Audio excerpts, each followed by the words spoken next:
Hello, Paul. Can you hear me? I can hear you loud and clear. Super. My name's Luke, mate. Hello, Luke. How you doing? What you got on your mind, Luke? Well, I've been trying to get in touch with you for a while, to be fair. Yeah. But obviously, you're a very busy man, you and Richard. I'm not easy to get hold of, mate. Yeah. So, I mean, I've been watching, obviously, the trial, for want of a better word, because it's a farce, isn't it? We all know it's a show trial. To be honest, I've not really been following Tommy and the movement for a great deal of time, only a couple of years. So I'm an ex-soldier. I did 13 years in the British Army. Thank you for your service. Then I joined the police, and that was back in 2010. And even then, I mean, that's 15 years ago now. And even then, I could see the way things were going. And the way that the system was going in a two-tier way. It was going very woke. So I didn't do long. I only did 4.5 years because it went against the grain, if that makes sense. And I knew that I couldn't spend a long time doing it. So then I joined the NHS, which I currently still do. I'm a paramedic. You've had a busy career. Yeah. I've got a fetish for uniform too. But I currently work frontline, obviously, in the centre of Birmingham. And I can honestly say, at the time I joined the NHS and I retrained, went back to uni, etc., the NHS was a bit of a bastion of public services. There was still an element of common sense surrounding it. Now, I have to be careful what I say, obviously. But it's just changed. It's unrecognisable as an organisation for exactly the same reasons that I left the police. And then I started watching bits and bobs of Tommy's older podcasts and interviews and became very, very interested. But I'd always believed that the mainstream narrative, if you like, about this sort of racist, right-wing football hooligan. But actually, when I started watching and listening to what he was saying and to what, people around him were saying, it became very apparent to me that actually that's not the case. And now I've been to the rallies, I'm a member of Advance, and all that stuff that comes with it. And I just think, now's the time. I saw this personally happening, almost 20 years ago.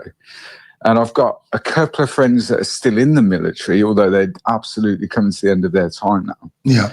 The military is going exactly the same way. I fear it is. What will be if you was to sort of reveal yourself at work, what would the attitude be? I'll be sacked. Yeah. I would be sacked because unfortunately what's happened is over the years, I don't agree with their recruitment policy anymore. They're recruiting the wrong people for my particular role. Yeah. Absolutely. Yeah.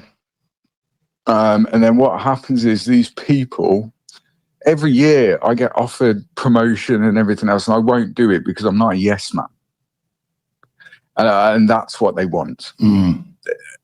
And so these people that they then get into positions of perceived power. And if you don't toe the line politically, verbally, and outwardly, then they will sack you. Because they would rather sack you and then pay later on for wrongful dismissal than they would have people that perhaps won't toe the line politically. We can all see on the far left rallies, United, one of the biggest unions that operate within the ambulance service and within the NHS. They're one of the biggest unions, and yet they're marching for the far left with their flags, etc. I'm not even a member of it. Well, I'm a member of the Free Speech Union, but I'm not a member of one of the main unions because why on earth would you give an organisation money that are going on hate marches? Absolutely. Why would you do that? And if you was to wear, say, a Palestinian flag as a badge, would that lead to any problems? No, and a funny story about that. A couple of years ago, just after October the 7th, there were a lot of members of staff that started to put Palestinian flags or patches on their uniform.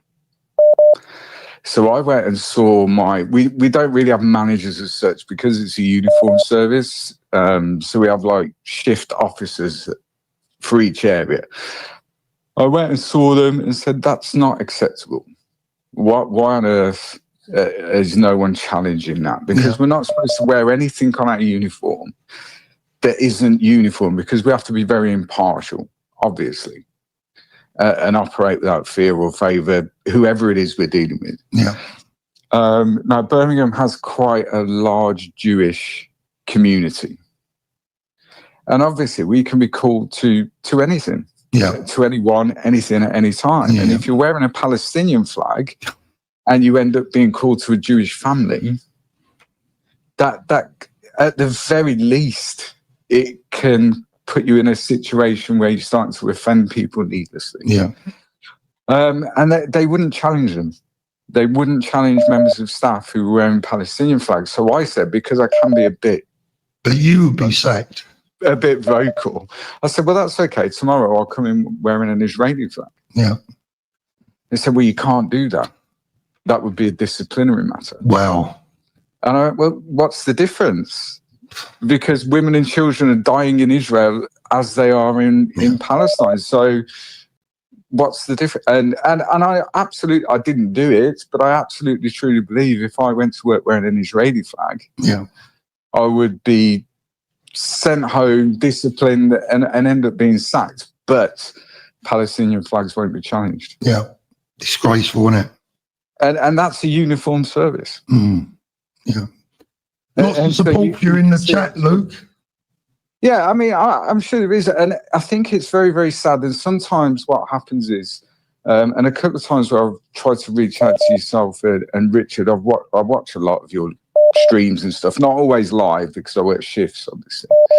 And sometimes people within the movement can, through anger, frustration, and I'm not talking about you and Richard yourselves, I'm talking about guests and that sort of stuff. And sometimes they can say things that aren't actually correct because they're looking at it from the outside.